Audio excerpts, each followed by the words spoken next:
Hello, everyone. Good morning, good afternoon, and good evening. Welcome to the TOEFL Young Students in Your School, a practical guide for school implementation and best practices webinar. We're going to start shortly, but we just want to wait for those who may be trying to connect still. So we'll take about 30 seconds before we start. In the meantime, please write in the chat box where you're joining us from to say hi, okay?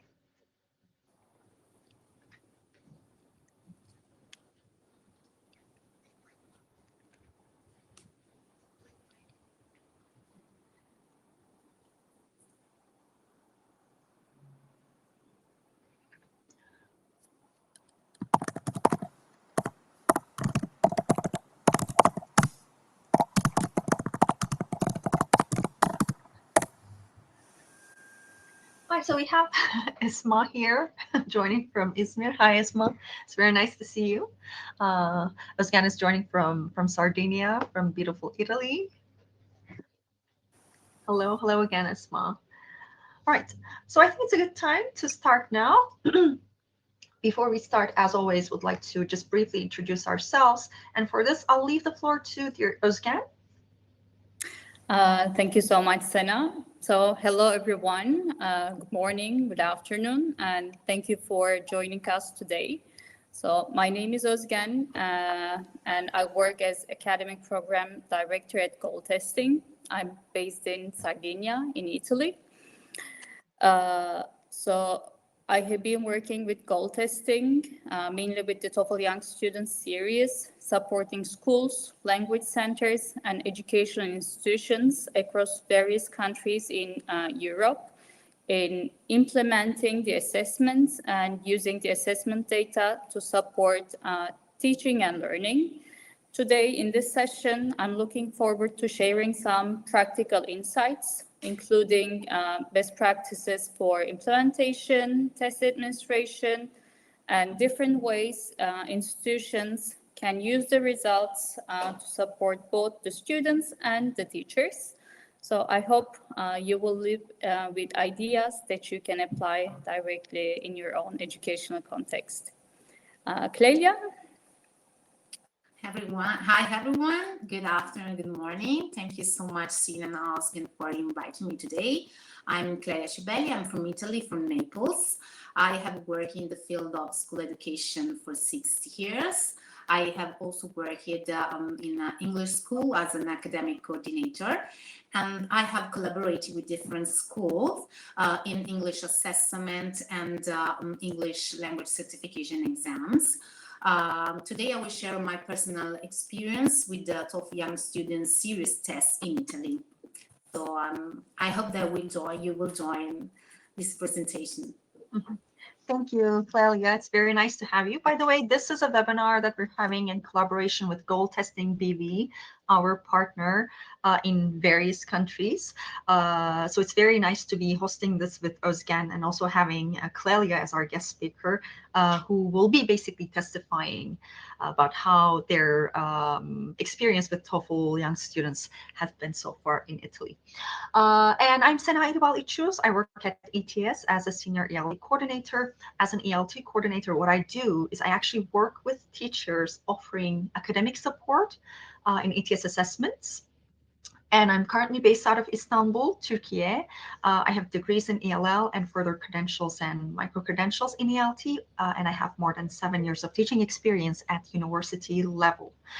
And for the past 3.5 years, I've been working at ETS, mainly helping teachers about ATS assessments.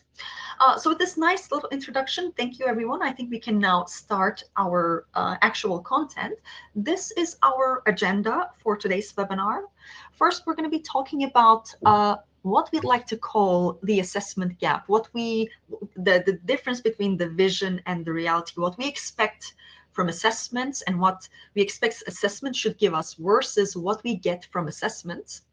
Like I said, we like to call this this difference, the assessment gap, and we'll then see how TOEFL Young Students tests actually provide a solution of it. Basically provides a bridge to this assessment gap between vision and reality. We're going to talk about the tests, some core test features and some core test benefits. And then Özgen will take over to tell you how to implement the TOEFL Young Students tests in a school from interest to action, what kinds of steps you need to take and what kind of steps ETS and goal testing takes in order to implement TOEFL Young Students tests at schools. Because this is a question that we sometimes get from teachers. They say, we have decided to implement the test, but what is it going to be for us? How is it going to be? What are the steps that we need to take? How much work do we need to do? What should we expect from you and what you should expect from us? So these are the questions that we get, and we hope that this webinar will actually be kind of a detailed answer to those questions. And then Clelia will take over to kind of present her case study. She will share her experiences and feedback from implementing the TOEFL Young Students tests at certain Italian schools. And then we'll finish with teacher resources, and then finally, hopefully, with a Q&A for a couple of minutes at the end. So before we start looking at the TOEFL Young Students tests, would like to actually start with a challenge that many schools face when it comes to assessment, right? So in practice, when it comes to assessment, we have a vision, an ideal, right? Regarding what assessments should do and what benefits we should expect and we should get from assessments. But the reality is usually a little bit removed, a little bit different from the vision or the ideal. And that creates what we like to call the assessment gap. So we'll look at this gap, right, between what we need from assessments versus what we get, especially when we just rely on internally developed assessment, in-house developed assessments, right? So if we think about the ideal scenario, assessment should do three things, right? First, it should help us keep track of student progress over time so that we can see not just what students know today and not just how much they have learned from the book in the classroom, but how their overall English proficiency is developing and how much they're growing as learners. So we need that data that reveals students' overall growth in English, not just what they know at this moment in time, or not just how much they have learned from the book over a period of time. We need to see how much they have learned over an extended period of time, especially when it comes to their general or overall English abilities, English proficiency level, right?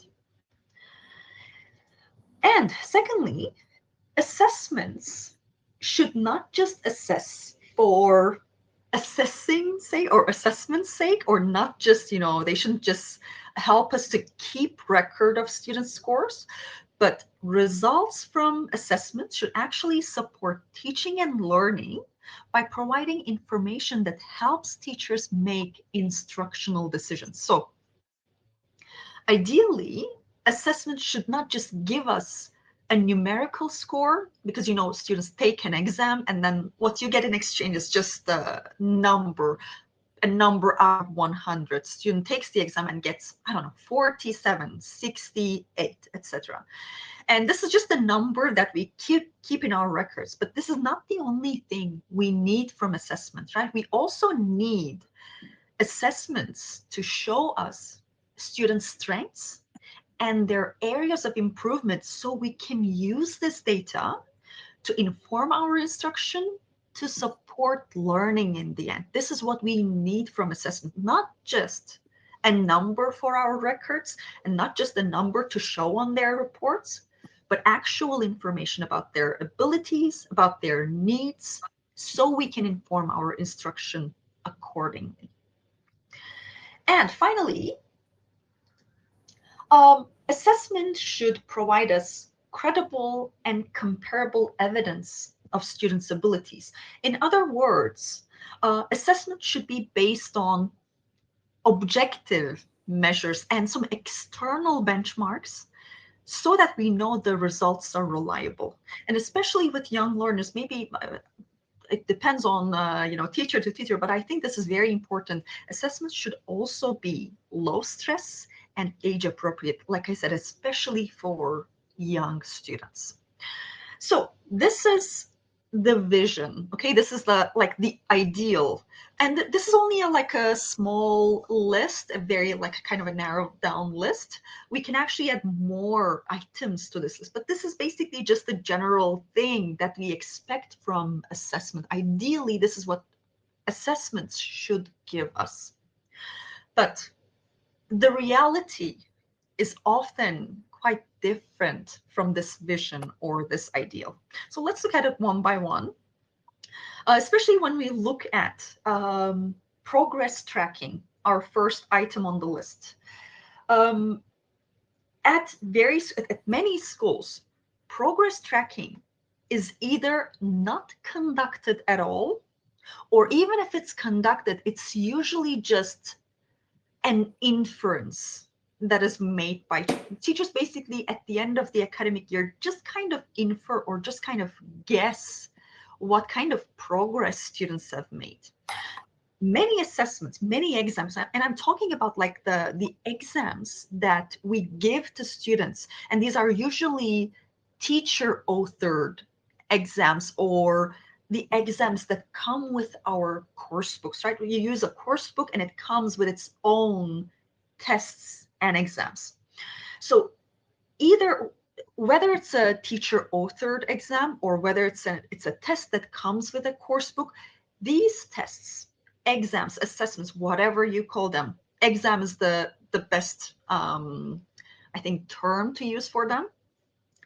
They measure classroom learning. They basically measure how much learning has taken place based on what's been taught on the book, right? So you teach the students over a period of time based on the book, and then you give them an exam to assess how much they have learned from the book. So it's what you assess is basically just a kind of a narrow thing in itself. And then with an exam, you assess only learning that has taken place in the classroom. So many such exams or assessments basically measure learning at a single point in time, but they don't really measure how much of a progress has been made and how the overall English language proficiency of the students have increased. They just show you how much students have learned from the book at a single point in time. Like I said, it doesn't show you how much of a progress in English abilities have taken place.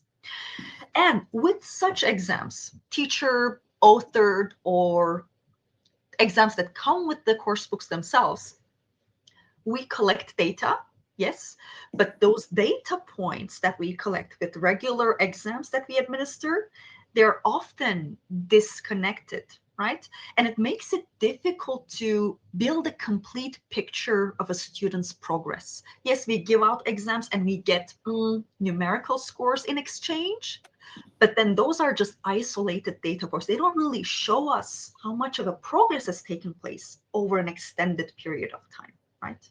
They just show how much learning has taken place in a small amount of time.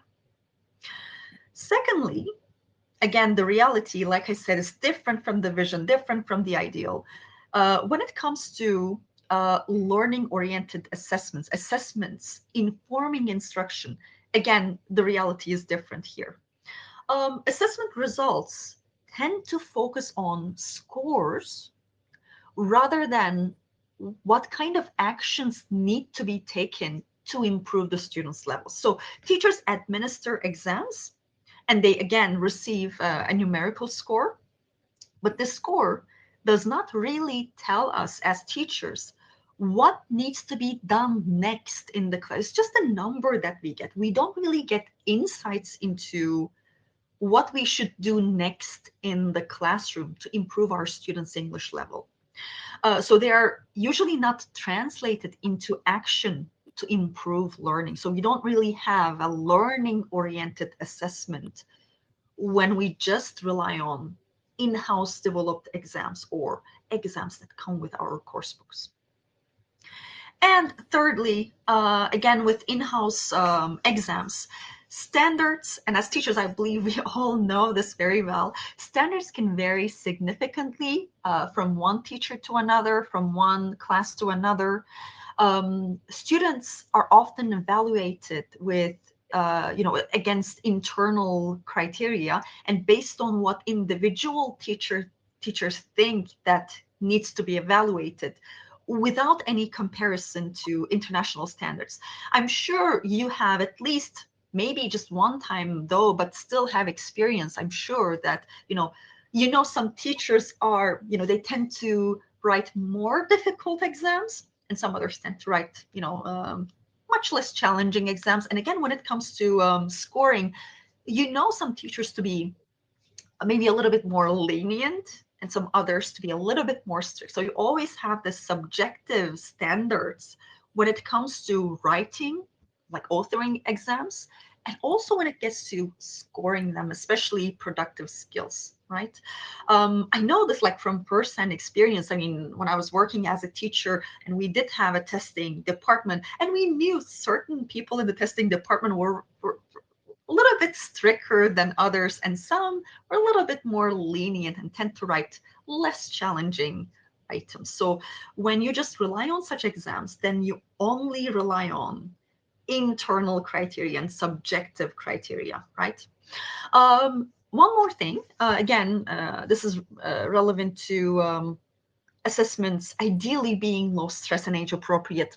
Sometimes exams that we author can be a little bit high pressure without providing equally meaningful results. So we kind of understand this, difference between the vision and the reality when it comes to what assessments should give us, what they provide us with. But it's not good only to talk about problems, but we should also talk about solutions, right?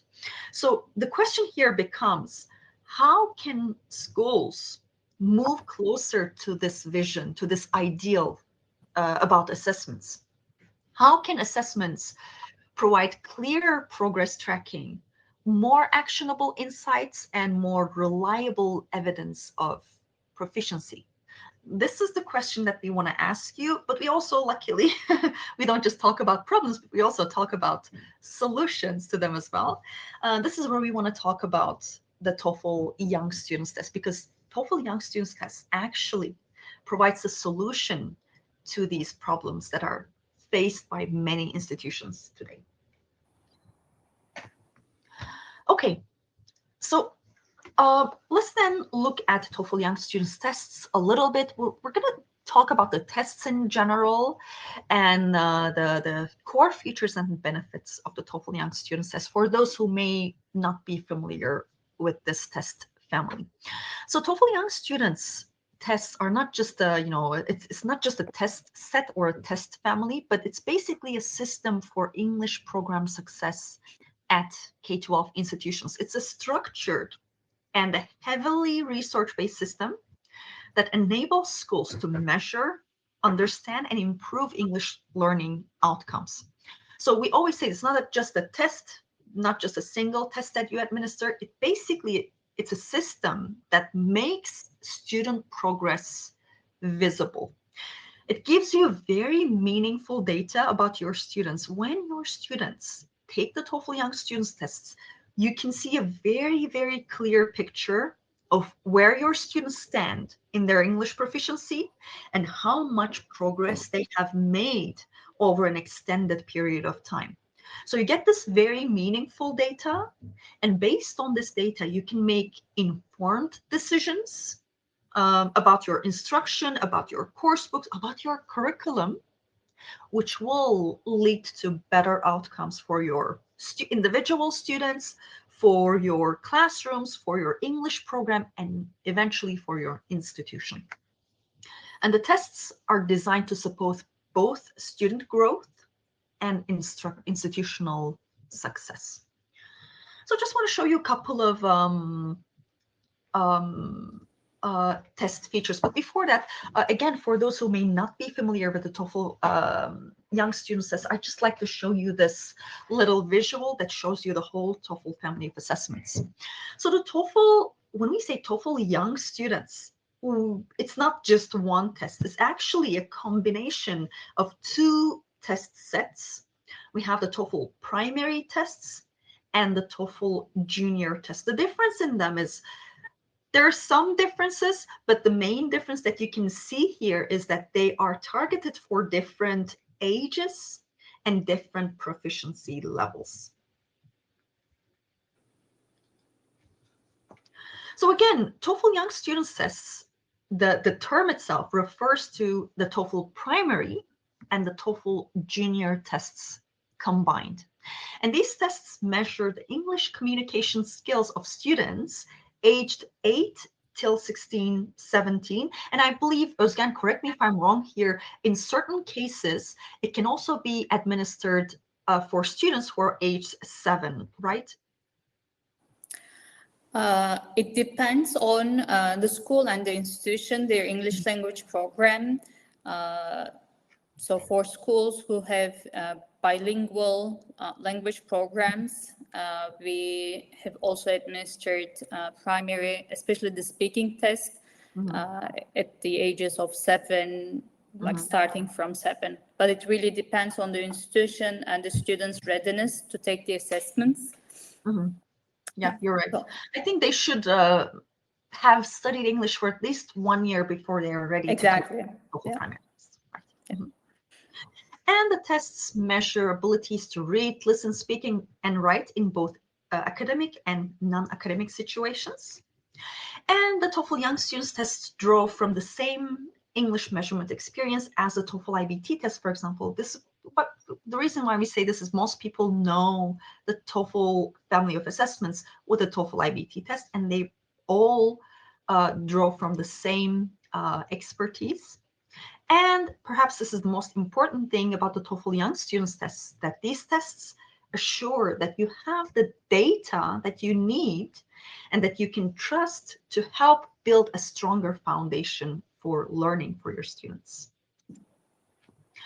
And I just want to go over the purposes of the TOEFL Young Students test just briefly to show you why the tests were developed and how they are used.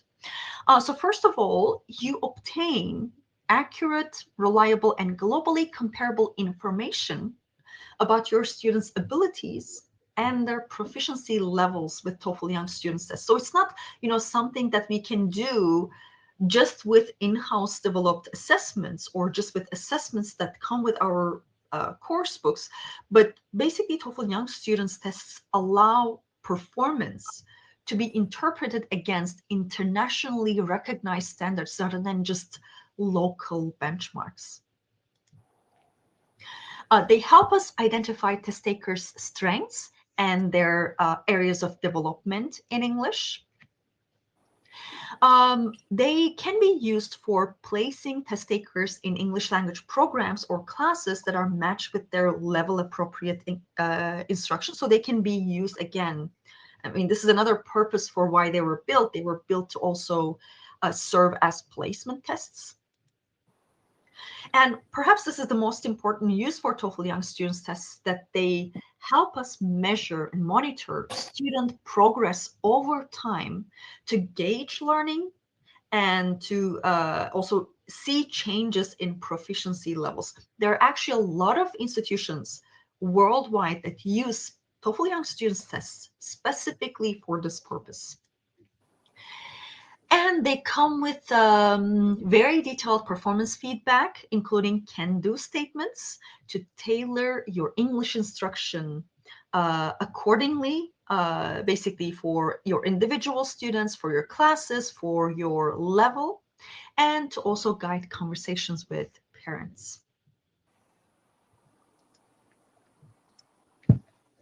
Regarding how it supports institutions and teachers, first of all, TOEFL Young Students tests support curriculum alignment. You can answer this very important question when you administer TOEFL Young Students tests.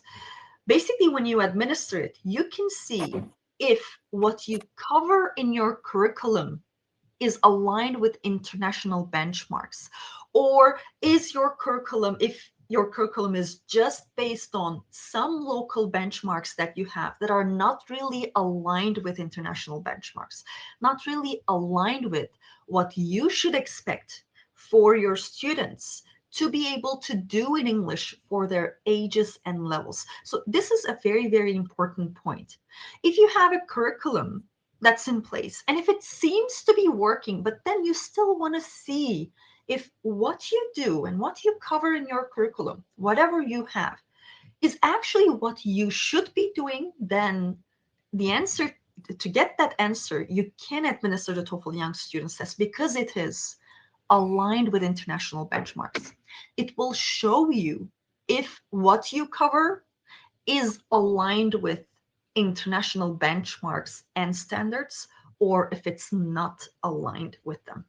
It gives you comparable data to track your students' progress globally, and it also helps support teacher development, again, aligned with international standards. When you implement the TOEFL Young Students test as a teacher, you can see if what you do in the classroom is actually performing, actually working well, or if you need to maybe make some changes to your instruction. It also helps institutions and teachers by helping show parents their children's progress, learning progress, because the TOEFL Young Students tests come with score reports, very detailed score reports and certificates. And the score reports are very easy to understand and interpret. So even like lay people can easily understand the TOEFL Young Students score report and can understand where their kids stand in their English proficiency. So in that respect, they facilitate teacher-parent feedback sessions as well. And before I end this part, I just want to talk about some core features of the test. And I think they are very important. The first thing is TOEFL Young Students tests are curriculum independent. You might also have heard this as curriculum agnostic tests. They basically do not, they're not based on any specific curriculum.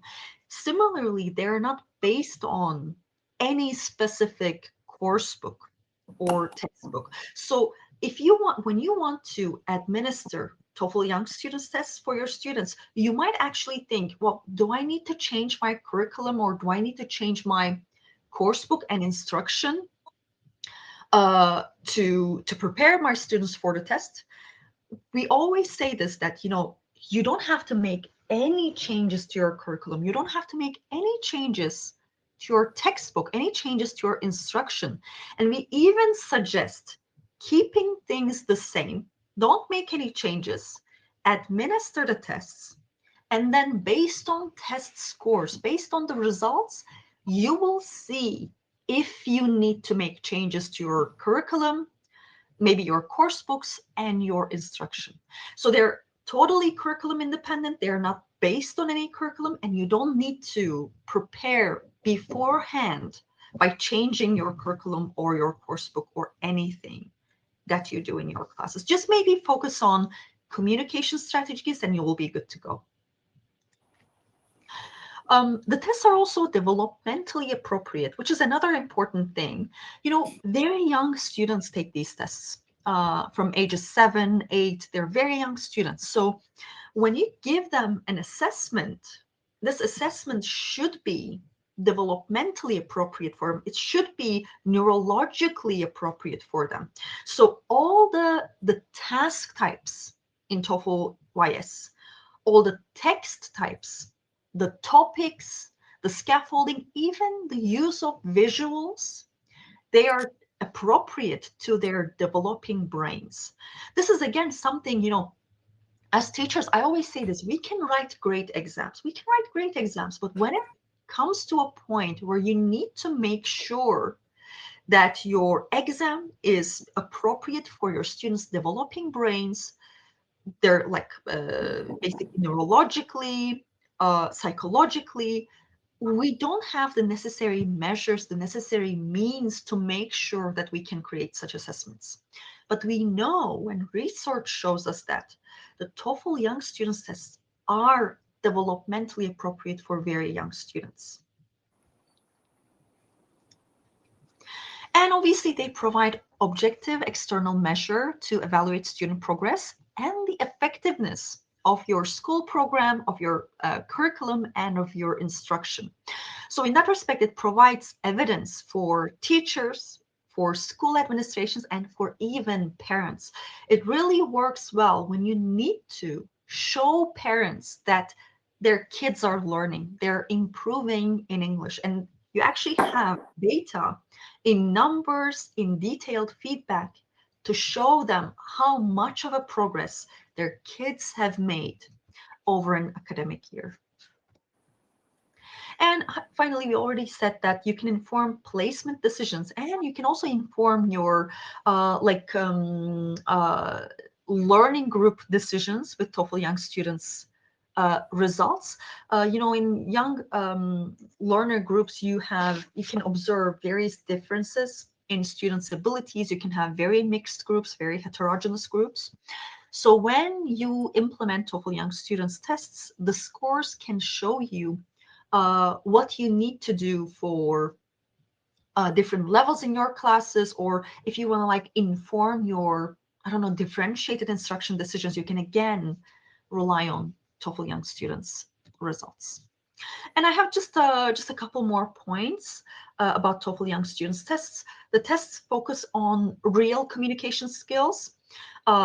It makes measurements on 3 domains: academic domain, navigational, and social interpersonal domain, which means questions will be coming from one of these domains. And they also offer modular and flexible testing. With some tests, some assessments, you have a testing schedule and you need to pick certain dates to implement the tests. But with TOEFL Young Students, you don't have that. They're 100% flexible. So you can administer the tests whenever you want. Obviously, this is a decision that you will make with, for example, goal testing, to see when would be the best time to administer the tests. And they're also modular, which means you don't have to administer all of the tests, but you can actually pick and choose whichever you want for your students and your institutional needs. So they're very modular and they're very flexible in that respect. And finally, which is again very good, these are not pass or fail tests. They are proficiency assessments, which means they show you where your students stand in their English proficiency, in their English abilities. It doesn't give you any pass or fail information. If you need such a pass or fail information, this is a decision that you can make. You can actually determine your own cut scores, but the tests do not come with pass or fail information, because this isn't what we aim to do with these tests. And with this, I hand it over to you, Özgen, to talk about the practical implementation of TOEFL Young Students tests in K-12 schools. Thank you so much, Sena. This was a very comprehensive overview. So I have been thinking about my own TOEFL Young Students journey. So it's been more than 10 years that I've been working with schools across several European countries, helping the schools bring these assessments into their programs. So what I would like to do now is move from the why and the what Sena just described to the how part, to what it actually looks like when an assessment becomes part of a school's year. So I'll try to describe the process, but I'd like to highlight that the procedures can differ across countries, although I assume that they will be very similar, but different partners might take different approaches. Today, I'll be describing how we work as goal testing with a focus on Italy. So the first thing worth saying is that in practice, these assessments work best when it isn't treated as a one-off test, but as a cycle with 3 stages. So first, you assess the students to establish, to see where your students actually are. Then you analyze, so you sit with the data and read it together, looking at the strengths and gaps rather than a single number, just as Sena mentioned. And then as a school, you act, because the findings, the results will feed into your decisions. So how you group and place your students, what you focus on in your teaching, what kind of materials you are using. Because if you are willing to listen, the data will talk. And then we assess again. And these 3 stages simply repeat through the instructional cycle. But of course, before any of this begins, there is a conversation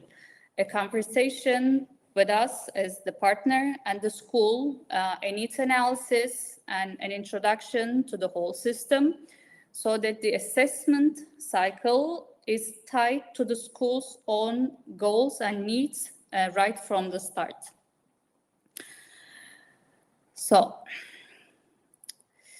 if you pull back from one single year, the cycle gives you something really useful, a record of progress over time.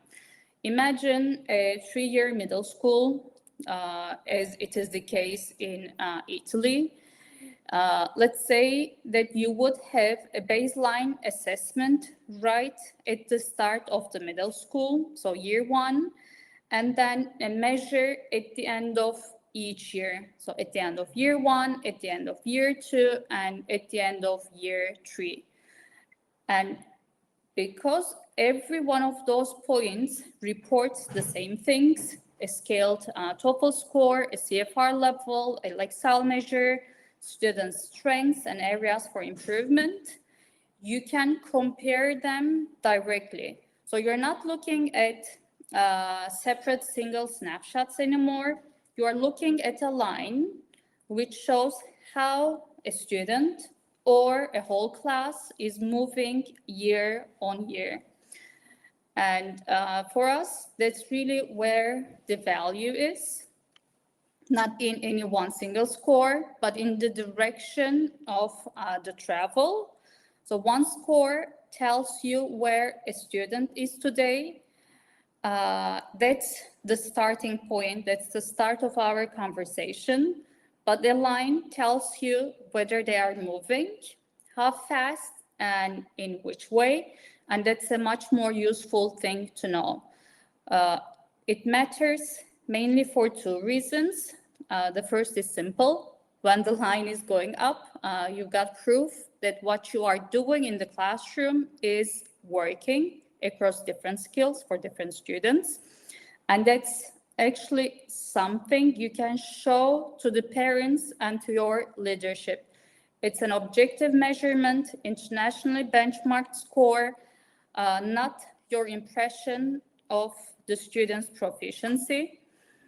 And the second reason maybe matters more than the first one. Tracking is also how you catch when a student isn't moving. So without something comparable to look at over time, that can slip past you for a very long time, and it can be too late to bridge the gap.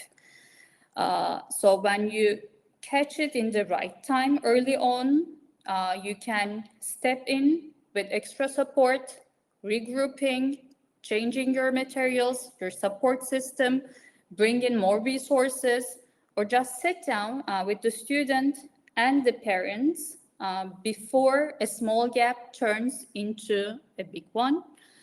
So this isn't really about making a nice chart. We can think of it as an early warning system. So the measurement, the assessment gives us the signal, and the intervention is our response. And because the cycle comes around each year, you also get to see whether the response actually worked or not. That closes the loop and tells you what to do next.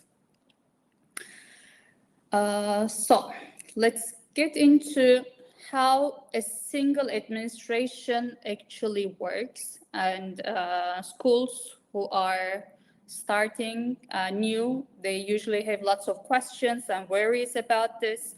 But it's actually very simple. There are mainly 3 phases. So a set of things that we should do before the test, the test day itself, and the things that we do after. So before I take you through each one, here is the very short version. So most of the work is handled on our side, on the local partner side. And the school's main job is to host the session. They run on the school's own devices, and we are there to support remotely the whole test administration procedure. So let's see how it works very quickly. Before the test date, this is actually where most of the preparation happens, and most of it, as I've just said, is on our side. So we agree the dates with you, take care of the registration and the setup. We create a unique ID for each student so that we can register them to take the assessments, prepare the secure access codes to log into the digital system, and send this information to the test center administrator. So each school we work with has an administrator, a TCA, test center administrator. They are our contact point, and they are responsible for the whole administration process. And they are trained by us in advance. And on the day, the teachers, with the guidance from the test center administrator, they act as proctors in the classroom. So familiar faces the students already know. And on the school side, there is literally very little to do. Share the student list, confirm the consent forms from the school and the parents, and make sure that the devices and the internet are ready. On the test day itself, as the local partner, we run the session remotely over Zoom. We are there live the whole time. We handle the technical side. We manage the test administration system, the secure browser, and deal with any approved accommodations that have been arranged in advance. And in the classroom, we have the trained teachers as the proctors. For the students, it's very straightforward. They log in with the unique ID code that we provided. They complete a short survey, sit the test, and check out. So that's basically the system for the students. The duration, how long that takes, depends on the test. For TOEFL primary reading and listening, it's about an hour. For speaking, half an hour. For writing, again, half an hour, 40 minutes. For junior, it's different. But the whole thing is meant to feel calm and age appropriate. And what I can say is that we receive only positive feedback from the students and the teachers regarding the test and the administration itself. So what happens after the test is that the schools get 3 things back. So they get an institutional score report for the whole group. an individual report for each student that highlights the strengths and the areas for improvement, and a certificate for achievement, again, for each student.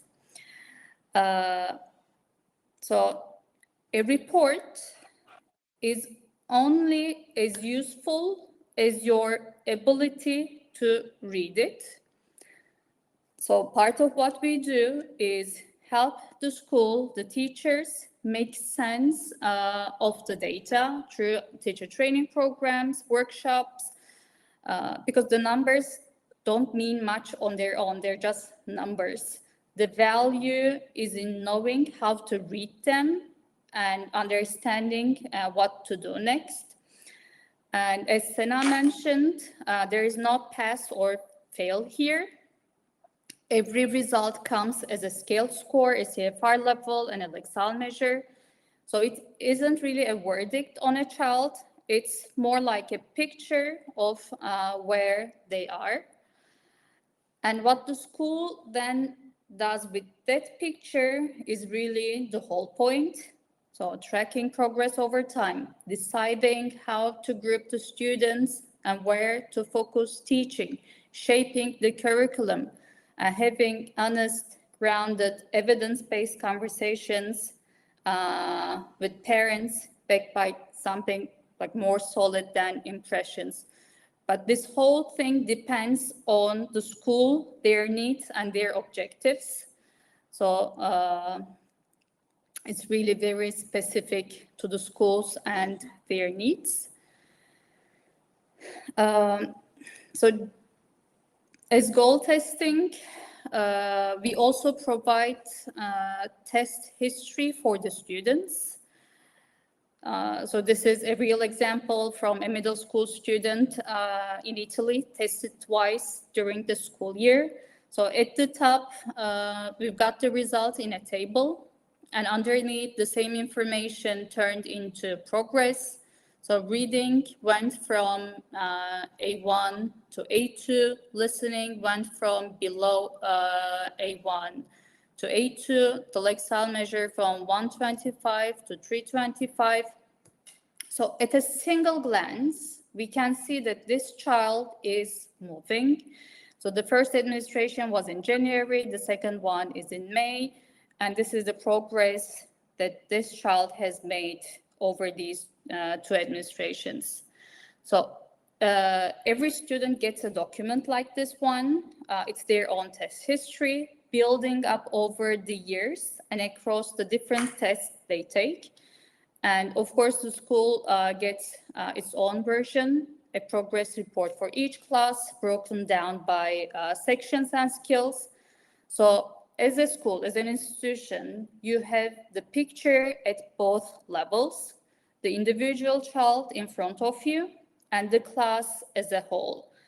And that's exactly what lets the teachers spot early on who is moving along and who might need a closer look in the classrooms.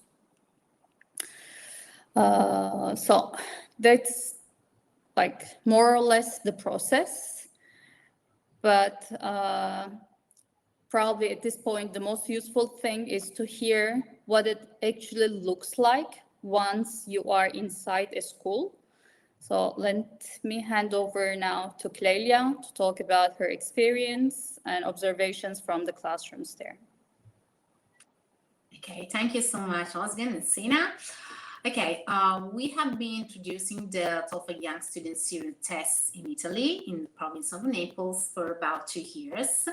We started with just one school located in our local area. Now we work with 3 schools in different contexts, and next year 2 more schools will join the project.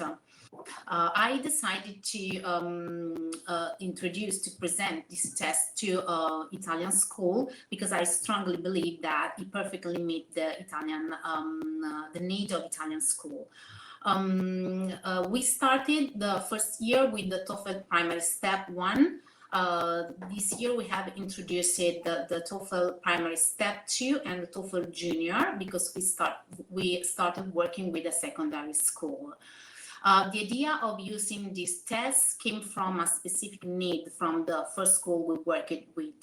The school was looking for an assessment for primary students at the end of a 30 hours English project. The teachers wanted a tool that would not be too stressful for students, but that could be at the same time could still provide meaningful feedback on their language improvement. This is the space that a TOEFL Young Students series can occupy. At the beginning, introducing this test in Italy, it was not so easy. It was a little bit difficult because, first of all, this is not a widely known test in Italy. The school were not familiar with it, and there was a little bit of mistrust at the beginning, as it often happens when people do not know much about something. Secondly, the structure of the test is completely different compared to the tests that are commonly used in Campania, because it is flexible, because it's modular, and because it's not level-based, so it's proficiency reference. This aspect were initially unusual for teachers, but I think that these are the most important, one of the most important strengths of the test, and the key elements behind the great success and the result that the test later achieved. During the implementation phase, we supported school in setting up the system, preparing the testing environment. The school just need to prepare a computer lab and a headset, and then let the students take the test. At the beginning, the main concern that the school had was about the digital aspect of the test, because especially in the public school, technology is always seen as a challenge. But the intuitive structure of the test made everything so smooth and easy to follow.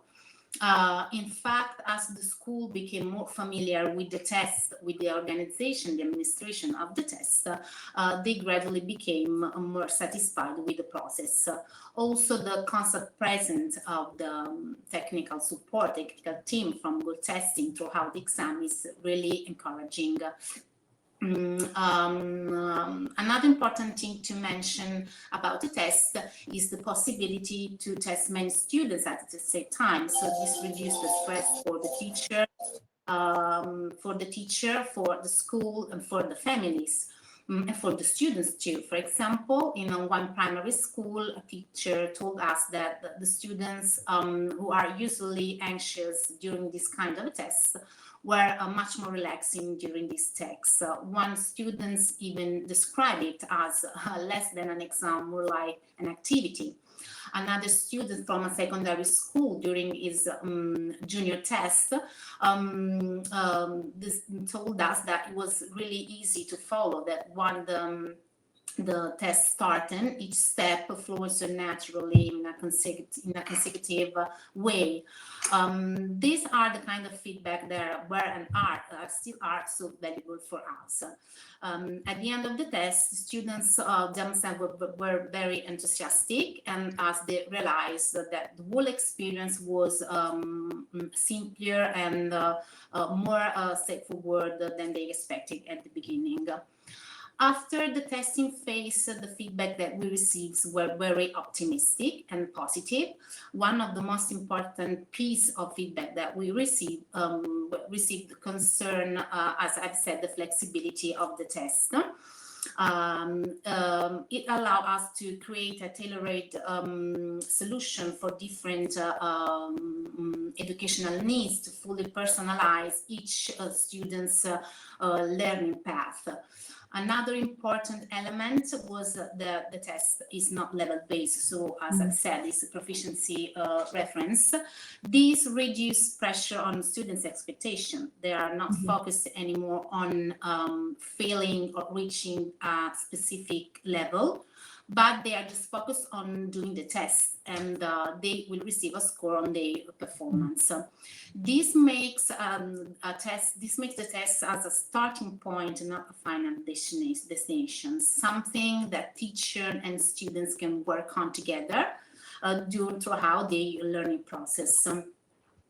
teacher also told us that this approach helped them to better understand the students' individual strengths and weaknesses, allowing them to modify or even adjust their teacher strategy. Some schools used the result as a concrete tool to show to the parents the students' progress. Families were really happy and really appreciated to receive a concrete feedback on their children learning journey. For example, my English school we used the result to carefully place the students into the most suitable learning path for them. In the end, what I found to be the most interesting thing about this test is that the test shift the mindset. It can change the idea of assessment that must be always be associated with failing or passing levels. That the assessment is no longer something that is stressful or final, but is something constructive, supported, integrated in the learning process. So it's a process, not just a final destination. Thank you so much. Thank you, Clelia, for these observations and for sharing your experience with us. It's been actually really useful for us to understand how it looks from the teacher's perspective. So thank you so much for that. And I agree with you regarding what you said, especially about how, these actually, these tests do not feel like exams. They feel even like, especially with certain skills. For me, it's the speaking and writing skills, especially. They feel even like a game sometimes for students. So it's very low stress and very kind of stress free and very appropriate for students' ages. Exactly. Yes. All right, so thank you so much, Özgen and Clelia. We just have a couple of slides to go over. We're also nearing the end of the session we have for today. I just want to talk about a couple of stuff, and then we'll hopefully answer questions if there are any. So the TOEFL Young Students tests also come with testing accommodations. Özgen briefly told about this actually. When certain students need specific special arrangements due to their health-related needs or other disabilities, then we actually do provide accommodations. They can take various forms. It can be extended testing time for some test takers. We can have extra breaks for some other test takers who may need them. Tests can come in larger print for those who may be visually, maybe who may need visual aid. And we also provide other aids customarily used by test takers. So you need to just let us know beforehand as much as you can, so we can have these special arrangements done for your individual students who might need them for health-related purposes. And we have some prep resources that we would like to share with you on TOEFL Young Students tests. We have some free resources such as TOEFL Primary and TOEFL Junior practice tests. We have some sample questions on the ETS website as well, especially when it comes to speaking and writing. You actually kind of experience the whole thing, how the question goes, how, what it looks like, how to navigate the test itself. You can actually experience it firsthand thanks to these free resources. You can find them on the ETS website. We also have handbooks for test takers for TOEFL Primary and TOEFL Junior. These handbooks are actually designed for students themselves, so they can be prepared for the D-Day. But as teachers, they can also, they're also great resources for you to understand what you need to do beforehand and during and maybe also after the tests. We have some free teacher resources. First of all, we have free teacher training workshops on TOEFL Primary and TOEFL Junior tests. We have, I believe, one upcoming one at ETS. For goal testing, the calendar might be a little bit different. But in these trainings, we basically provide you with everything you need to know about the TOEFL Young Students tests. As teachers, we provide insights into the skills arrangements, the language that's measured in the test, and how you can prepare students for the tests. We also have ELC and English Learning Center for TOEFL Primary and TOEFL Junior. This is when you want to support your students' learning, maybe also in preparation for TOEFL Young Students tests. It's like works like a Moodle. It's like an online platform, which also comes with a teacher management system, so you can, see what your students have been doing on this online platform to help them learn better. And I just want to again briefly talk about the Lexile measures from Metametrics. Lexile is basically, it's when your students take the TOEFL Young Students tests, in their reading, in their score report, where reading scores are written down, you see there's a zoomed in version here, their Lexile measure. This Lexile measure shows what that individual student's Lexile level is. So, when you want to assign students maybe like books to read, then usually it's a guesswork to select reading materials that match their levels. With the Lexile measure, you know for certain what the Lexile level of each student is. So you can go to this website, lexile.com, TOEFL Primary, and then when you enter the Lexile measure of individual students there, it will show you all the books that are matched to their level. So it's a great thing, especially if you're having, problems finding the right level reader for your books. This is actually great aid when you want to do that. We have a CPD page at ETS4. Let me actually find this here, and I'll send you the link to this page. This is where we host all our upcoming free webinars and workshops, free teacher training workshops for teachers. I'm going to put the link in the chat box. This is where you can see all of them and where you can also register for them. Like I said, we have free webinars and free workshops for teachers. We also have a free online English language teachers community. Once you submit your interest to become part of this community, we send you our quarterly newsletter. It's free and it's for English teachers. You will also see on this page our 2 links and QR codes for our teacher WhatsApp groups. We have 2 teacher WhatsApp groups. The one on the left side you see is for teachers in the Middle East, North Africa, Turkey, and Europe. And the one on the right side is for teachers in Central Asia. These are closed groups. Basically, only admins can send messages, and we send messages whenever there's an upcoming free webinar or a free teacher training workshop. We share the messages here. So if you want to get like quick updates, we don't bombard you with messages all the time. It's only once or twice a week that we send messages here. So if you want to get like quick updates regarding the upcoming webinars and workshops, you can join our WhatsApp groups. You can actually find the links and the QR codes in the CPD page, which you can find a link to in the chat box. So with this, I think it's a good time now to finish this webinar. When we finish, you will receive your recording, by the way. All those people who have joined, but also all those who weren't able to attend live, you will receive a recording. So with this, I think it's a good time, like I said, to finish. On the screen, you can see our email addresses. For any questions that you might have, you can always reach out to us at our email addresses.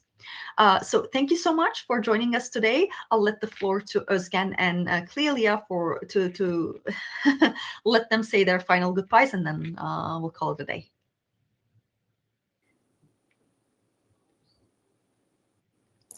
Thank you so much, Sana, and to everyone who joined us. If you have any questions, please do not hesitate to reach out. and we'll be happy to answer your questions. Thank you so much. Thank you so much to everyone who joined this amazing webinar. Again, thank you so much, everyone. I don't think we have any questions, so we can call the day already. Have a nice rest of the day. See you at another event, hopefully. Bye. Bye-bye. Ciao, ciao. Bye-bye.